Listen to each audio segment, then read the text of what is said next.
আসসালামু আলাইকুম, সবাইকে স্বাগত জানাচ্ছি ফ্রিকি নিউজে। শুরুতেই জানিয়ে দিচ্ছি এখন পর্যন্ত আমাদের হাতে পাওয়া সর্বশেষ সংবাদ শিরোনাম। মহানবীর সাল্লাল্লাহু আলাইহি সাল্লাম উদ্ধৃতিতে শান্তির বার্তা প্রধানমন্ত্রী জেসিন্ডার। অবশেষে ভিপির দায়িত্ব নিচ্ছেন নূর। আটকে গেল ধর্ষক রুহুল আমিনের জামিন অর্ডার। আওয়ামী লীগ ও চীনা কমিউনিস্ট পার্টির মধ্যে সমঝোতা স্মারক স্বাক্ষর। শিক্ষার বাণিজ্যিকীকরণ কোনোভাবেই কাম্য নয় বললেন দীপুমণি।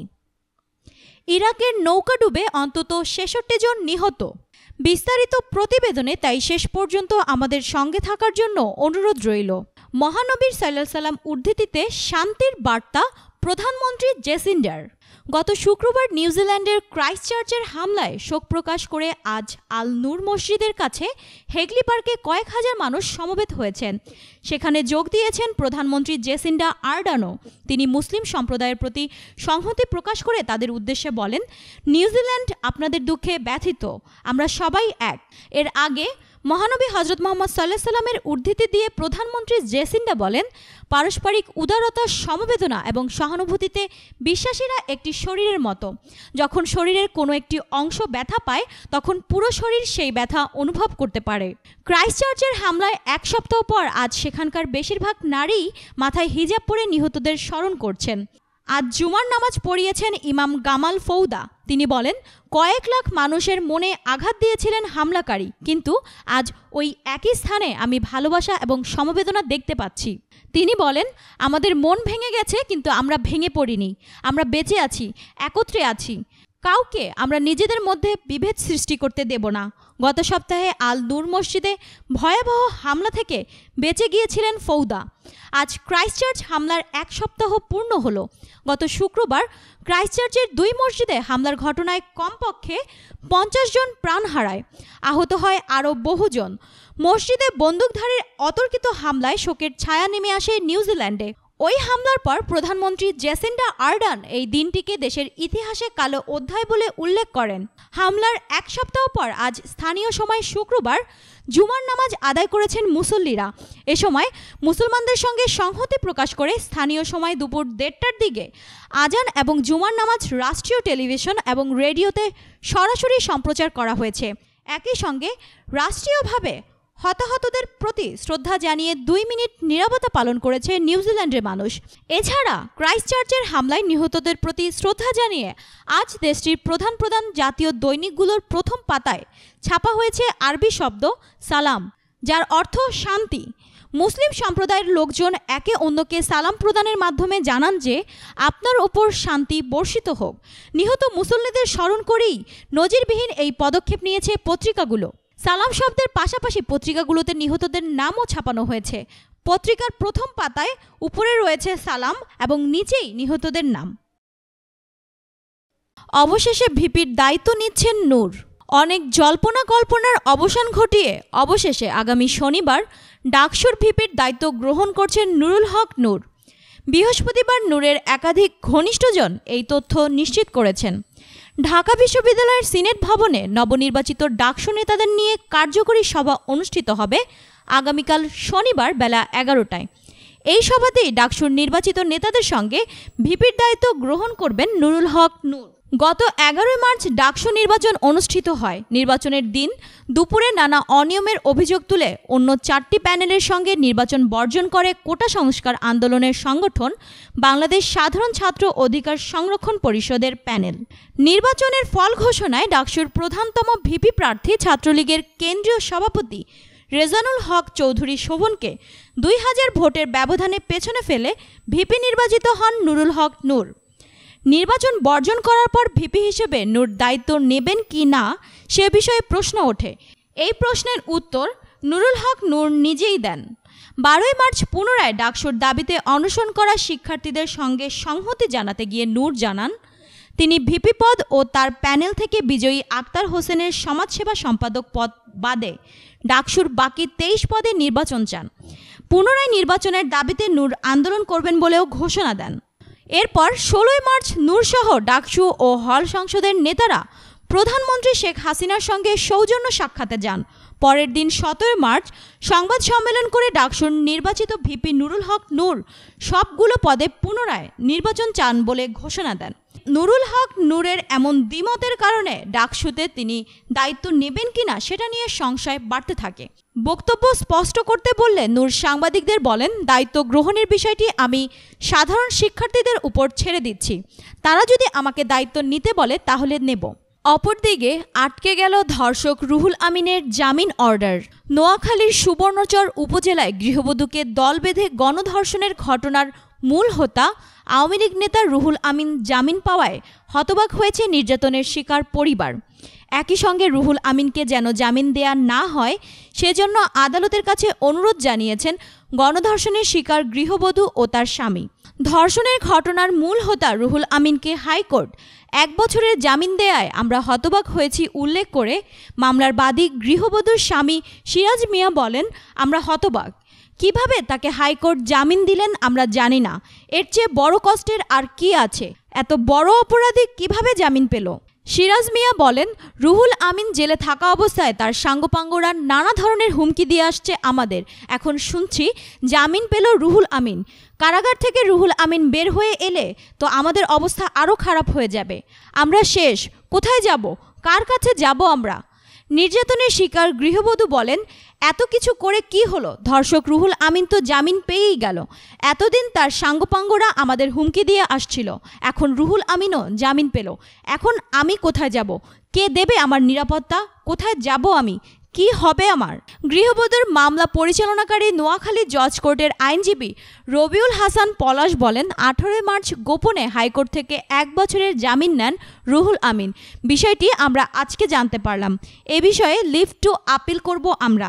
আগামী রোববার এ নিয়ে লিভ টু আপিল করা হবে। তিনি আরও বলেন, শুনেছি ইতিমধ্যেই রুহুল আমিনের জামিনের অর্ডারের কাগজপত্র নোয়াখালীতে এসে পৌঁছেছে, কিন্তু জেলা কারাগারে যাওয়ার আগ মুহূর্তে সেসব কাগজপত্র কোনো এক কারণে স্থগিত রাখা হয়েছে। তবে কী জন্য জামিনের অর্ডারের কাগজপত্র স্থগিত রাখা হয়েছে সে বিষয়টি আমার জানা নেই। বলা যায় কোনো এক কারণে এটি আটকে দেওয়া হয়েছে। রোববার লিভ টু আপিলে এই বিষয়ে সিদ্ধান্ত হবে। এ বিষয়ে নোয়াখালী জেলা কারাগারের জেল সুপার মনির হোসেন আমাদেরকে বলেন, হাইকোর্ট থেকে রুহুল আমিনের জামিন অর্ডার সংক্রান্ত কোনো কাগজপত্র রাত 9টা পর্যন্ত আমাদের কাছে এসে পৌঁছেনি। হাইকোর্ট থেকে রুহুল আমিন জামিন পেয়েছে বিষয়টি আমরা আজই শুনলাম, তবে এখনও কোনো কাগজপত্র হাতে পাইনি আমরা। এ মামলার তদন্ত কর্মকর্তা নোয়াখালী জেলার গোয়েন্দা পুলিশের ওসি জাকির হোসেন বলেন, হাইকোর্ট থেকে রুহুল আমিন জামিন পেয়েছে বিষয়টি কেবল শুনলাম। এ বিষয়ে আমি কিছুই জানি না, তবে খোঁজ খবর নিয়ে এ বিষয়ে পরে জানাতে পারবো। 30 ডিসেম্বর সকালে নির্যাতিত গৃহবধূ ভোট দিতে গেলে নৌকার সমর্থক তাকে নৌকা প্রতীকে ভোট দিতে বলে। তখন তিনি ধানের শীষে ভোট দেওয়ার কথা বললে তাদের সঙ্গে তর্কাতর্কি হয়। এ সময় তারা তাকে তোর কপালে শনি আছে বলে হুমকি দেয়। পরে কেন্দ্র থেকে দ্রুত বের হয়ে বাড়ি ফিরে যান গৃহবধূ। এরপর রোববার রাত 12টার দিকে একই এলাকার 10-12 জন তাদের বাড়িতে এসে প্রথমে বসতঘর ভাঙচুর করে। এক পর্যায়ে তারা ঘরে ঢুকে তার স্বামীকে পিটিয়ে আহত করে। পরে স্বামী ও স্কুল পড়ুয়া মেয়েকে বেঁধে রেখে টেনে হিচড়ে ঘরের বাইরে নিয়ে গৃহবধূকে গণধর্ষণ করে তারা। এক পর্যায়ে তারা তাকে গলা কেটে হত্যা করতে উদ্যত হয়। এ সময় প্রাণ ভিক্ষা চাইলে তারা তাকে মুমূর্ষ অবস্থায় বাড়ির উঠান সংলগ্ন পুকুর ঘাটে ফেলে চলে যায়। এই ঘটনায় ওই নারীর স্বামী বাদী হয়ে 9 জনকে আসামি করে মামলা করেন। অপরদিকে আওয়ামী লীগ ও চীনা কমিউনিস্ট পার্টির মধ্যে সমঝোতা স্মারক স্বাক্ষর। বাংলাদেশ আওয়ামী লীগ ও চীনের কমিউনিস্ট পার্টি দুই দলের মধ্যে সহযোগিতা জোরদারের লক্ষ্যে বৃহস্পতিবার একটি সমঝোতা স্মারক স্বাক্ষর করেছে। এই সমঝোতার আওতায় চুক্তিপত্রে অন্তর্ভুক্ত বিষয়গুলো আগামী 5 বছর পর্যন্ত কার্যকর থাকবে। বৃহস্পতিবার গণভবনে স্মারকটির স্বাক্ষর অনুষ্ঠানে উপস্থিত ছিলেন প্রধানমন্ত্রী শেখ হাসিনা। এই তথ্য নিশ্চিত করেছেন প্রধানমন্ত্রীর বিশেষ সহকারী ও আওয়ামী লীগের উপদপ্তর সম্পাদক বিপ্লব বড়ুয়া। সমঝোতার আওতায় দুই বন্ধুপ্রতিম রাজনৈতিক সংগঠন পরস্পরের স্বাধীনতা, সার্বভৌমত্ব, সম অধিকার ও পারস্পরিক শ্রদ্ধা বজায় রেখে একযোগে কাজ করবে। সেই সঙ্গে চীন ও বাংলাদেশের কৌশলগত উন্নয়নে অংশীদার হবে। উভয় রাজনৈতিক দলের নেতারা পরস্পরের মধ্যে যোগাযোগ বজায় রাখবে। কোন কোন বিষয়ে সহযোগিতা ও কাজ করা হবে তা আলোচনার মাধ্যমে নির্ধারিত হবে। চুক্তিপত্রে আরও বলা হয়েছে বাংলাদেশ আওয়ামী লীগ ও চীনা কমিউনিস্ট পার্টির যুগ্ম ও মহিলা শাখা নিজেদের মধ্যে তথ্য বিনিময় ও কাজের ক্ষেত্র প্রসারিত করবে। চুক্তিপত্রে আরও বলা হয়েছে বাংলাদেশ আওয়ামী লীগ ও চীনা কমিউনিস্ট পার্টির যুগ্ম ও মহিলা শাখা নিজেদের মধ্যে তথ্য বিনিময় ও কাজের ক্ষেত্র প্রসারিত করবে। এজন্য প্রয়োজনীয় সভা ও সেমিনারের আয়োজন করা হবে। দ্বিপাক্ষিক সম্পর্ক বৃদ্ধিতে ও প্রতিশ্রুতি বাস্তবায়নে দুপক্ষের মধ্যে আলোচনা অব্যাহত থাকবে। অপরদিকে আওয়ামী লীগ ও চীনা কমিউনিস্ট পার্টির মধ্যে সমঝোতা স্মারক স্বাক্ষর। বাংলাদেশ আওয়ামী লীগ ও চীনের কমিউনিস্ট পার্টির দুই দলের মধ্যে সহযোগিতা জোরদারের লক্ষ্যে বৃহস্পতিবার একটি সমঝোতা স্মারক স্বাক্ষর করেছে। এই সমঝোতার আওতায় চুক্তিপত্রে অন্তর্ভুক্ত বিষয়গুলো আগামী 5 বছর পর্যন্ত কার্যকর থাকবে। বৃহস্পতিবার গণভবনে স্মারকটির স্বাক্ষর অনুষ্ঠানে উপস্থিত ছিলেন প্রধানমন্ত্রী শেখ হাসিনা। এই তথ্য নিশ্চিত করেছেন প্রধানমন্ত্রীর বিশেষ সহকারী ও আওয়ামী লীগের উপদপ্তর সম্পাদক বিপ্লব বড়ুয়া। সমঝোতার আওতায় দুই বন্ধুপ্রতিম রাজনৈতিক সংগঠন পরস্পরের স্বাধীনতা, সার্বভৌমত্ব, সম অধিকার ও পারস্পরিক শ্রদ্ধা বজায় রেখে একযোগে কাজ করবে। সেই সঙ্গে চীন ও বাংলাদেশের কৌশলগত উন্নয়নে অংশীদার হবে। উভয় রাজনৈতিক দলের নেতারা পরস্পরের মধ্যে যোগাযোগ বজায় রাখবে। কোন কোন বিষয়ে সহযোগিতা ও কাজ করা হবে তা আলোচনার মাধ্যমে নির্ধারিত হবে। চুক্তিপত্রে আরও বলা হয়েছে বাংলাদেশ আওয়ামী লীগ ও চীনা কমিউনিস্ট পার্টির যুগ্ম ও মহিলা শাখা নিজেদের মধ্যে তথ্য বিনিময় ও কাজের ক্ষেত্র প্রসারিত করবে। চুক্তিপত্রে আরও বলা হয়েছে বাংলাদেশ আওয়ামী লীগ ও চীনা কমিউনিস্ট পার্টির যুগ্ম ও মহিলা শাখা নিজেদের মধ্যে তথ্য বিনিময় ও কাজের ক্ষেত্র প্রসারিত করবে। এজন্য প্রয়োজনীয় সভা ও সেমিনারের আয়োজন করা হবে। দ্বিপাক্ষিক সম্পর্ক বৃদ্ধিতে ও প্রতিশ্রুতি বাস্তবায়নে দুপক্ষের মধ্যে আলোচনা অব্যাহত থাকবে। এদিকে ইরাকের নৌকাডুবে অন্তত 66 জন নিহত। ইরাকের মসুল শহরের কাছে টাইগ্রিস নদীতে নৌকাডুবে অন্তত 66 জন নিহত হয়েছেন। ওই দুর্ঘটনায় আরও অন্তত 28 জন নিখোঁজ রয়েছে। বৃহস্পতিবার এই যাত্রীবাহী নৌকা ডুবে গেলে এই প্রাণহানির ঘটনা ঘটে। নৌকার যাত্রীরা কুর্দিদের নতুন বছর নওরোজ উদযাপন শেষে বাড়িতে ফিরছিল। ইরাকের স্বাস্থ্যমন্ত্রীর বরাত দিয়ে বিবিসি জানিয়েছে, নৌকাডুবির এ ঘটনায় অন্তত 66 জন নিহত হয়েছেন। নিহতদের অধিকাংশই নারী এবং শিশু।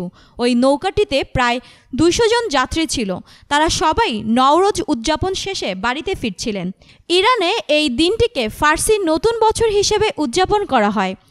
আল জাজিরার প্রতিনিধি নাতাশা গনিম ইরাকের রাজধানী বাগদাদ থেকে বলেন, সামাজিক যোগাযোগ মাধ্যমে প্রকাশিত ভিডিও ফুটেজে অত্যন্ত হৃদয় বিদারক দৃশ্য দেখা যায়। সবাই ভালো থাকুন, সুস্থ থাকুন আর দেখতে থাকুন ফ্রিকি নিউজ। প্রতিদিনের প্রতি সেকেন্ডের সর্বশেষ আপডেট পেতে আমাদের চ্যানেলটি সাবস্ক্রাইব করুন এবং লাইক দিয়ে আমাদের সঙ্গেই থাকুন।